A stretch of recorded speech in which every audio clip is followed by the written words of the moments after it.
part of a human leg, lying beside a pool of water in the jungle. The blood was still fresh, and the tigress's tracks were so recent that reddish water was still seeping into them.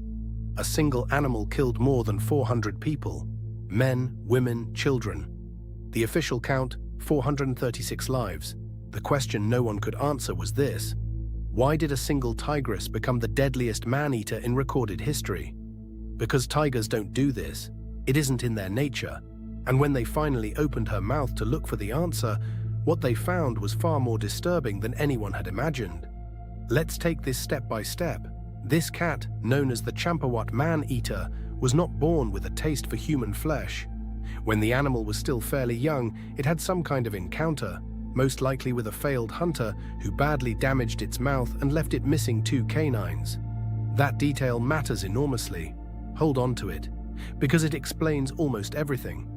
But it doesn't explain everything.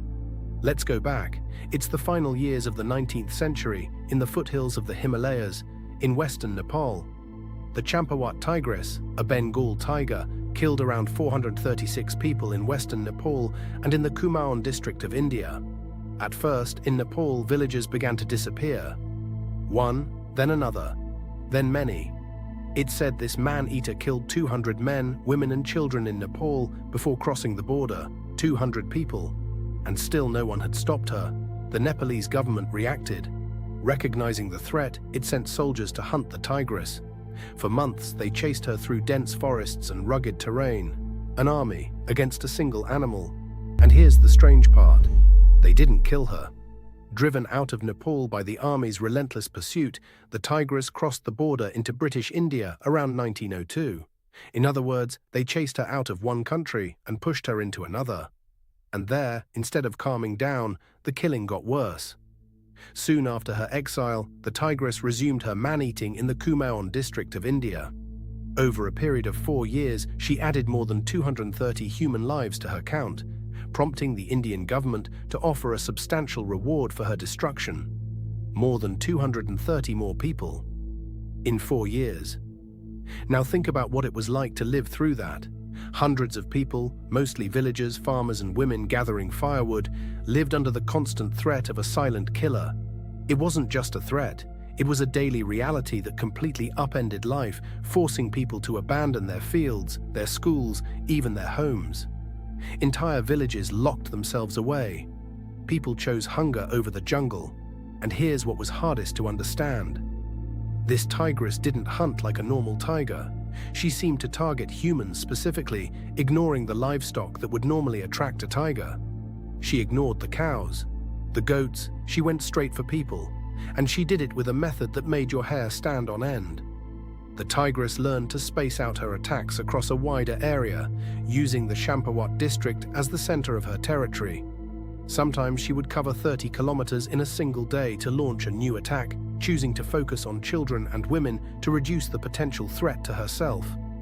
She struck, vanished into the night, and reappeared kilometers away, as if she knew exactly how not to be found. Local hunters tried, one failed, then another. The British colonial government offered rewards for her capture, and local hunters, lured by the promise of fame and fortune, set out to track her. Again and again, they failed. Then they called for one man, and this is where the story takes its final turn. The Deputy Commissioner of Nainital, desperate to restore peace, turned to Jim Corbett, at the time a railway employee and a hunter, known for his skill at tracking and killing man-eaters. Born and raised in the hills of Kumaon, Corbett had an unmatched knowledge of the jungle, a skill that set him apart from the many who had failed before him. But listen closely. As legendary as his name is today, in 1907 Corbett was not yet a legend. The Champawat Tigress was his first real pursuit of a confirmed man-eater, and it was a pursuit that would change the course of his life. His first time. Against the deadliest animal in history, and he very nearly didn't live to tell it. Corbett arrived in the area following the trail of the latest attack. The victim had a name. The tiger had killed a 16-year-old girl, Premka Devi, in the village of Funga, near the town of Champawat, and left a trail of blood that Corbett followed. Devi had been gathering firewood with a handful of other women when the tigress leapt from its hiding place, caught her by the foot, and began to drag her away. She fought, clinging to a tree branch as she tried to break free. When the other women ran back, the men who set out to search for her found only blood and torn clothing. Corbett followed that trail, alone, deep into the jungle. The trail led to a small pool of water. There, Corbett found more blood and splinters of bone, along with tracks so fresh that the reddish water was still seeping into them. And then the jungle fell silent. He came close to dying at the tigress's jaws as he examined the scene. She had been stalking him. Corbett fired 2 shots into the air and barely managed to scare her off. And he understood something that froze his blood. This animal had no fear of humans at all. A single man, on foot, was not enough. So he changed his strategy. Corbett had to abandon the hunt, deciding to use the villagers and organize a beat the next day in the gorge of the Champa River. With the help of the Tehsildar of Champawat, the beat was organized with 298 villagers, almost 300 men, the very people who had lived in terror for years, coming out of their homes to make noise, drums, shouts, and drive the beast toward Corbett's rifle. Corbett's first shots struck the tigress in the chest and then in the shoulder. His last shot, fired with a rifle borrowed from the local Tehsildar, hit her in the leg. It stopped her mid-charge, just 6 meters from Corbett's hiding place, 6 meters. One more missed shot and the story would have ended differently. But the tigress fell. It was the 12th of May, 1907. And now, finally, the central question. Why? What turned this animal into what it became? Corbett did what no hunter before him had been able to do. He examined the body, and what he found in her mouth was the answer. Both the upper and lower canines on the right side were broken and useless. A later investigation revealed old bullet wounds, scars from the Nepalese army's attempt to kill her years earlier. There it was. The tigress's claws were broken and worn, one of her canines was shattered, and her front teeth were ground down to the bone. A tiger needs those canines to kill. They are its weapons. Without them, it can't bring down a deer, a wild boar, or a buffalo. Fast, strong animals that demand a powerful bite to the throat. Humans, with their softer bodies and their lack of natural weapons, became her only viable prey. In other words, someone, an anonymous hunter, shot her in the face years earlier. He didn't kill her, he only destroyed her mouth, and with that single act, he condemned her to one way of surviving.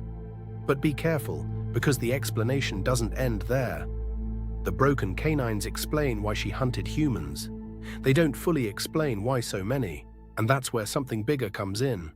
To understand how the tigress amassed such a staggering death toll, 436 in about 7 years, you have to consider how the landscape of Nepal and India had become less hospitable to wildlife. As the British colonized the Indian subcontinent in the 19th century, prime tiger territory was destroyed to make way for people and agriculture. Less jungle, fewer wild prey, more people pushed into the same forests. A wounded tigress, unable to hunt, in a world where suddenly humans were the only thing abundant within her reach. And this is the part that leaves you cold. The Champawat Tigress entered the Guinness Book of Records as the deadliest man-eater in history. A monster, they called her. They named her the Demon of Champawat. But we made the monster, with a bullet to the face and with a forest we took from her piece by piece. 436 people, a single animal, a single wound that started it all.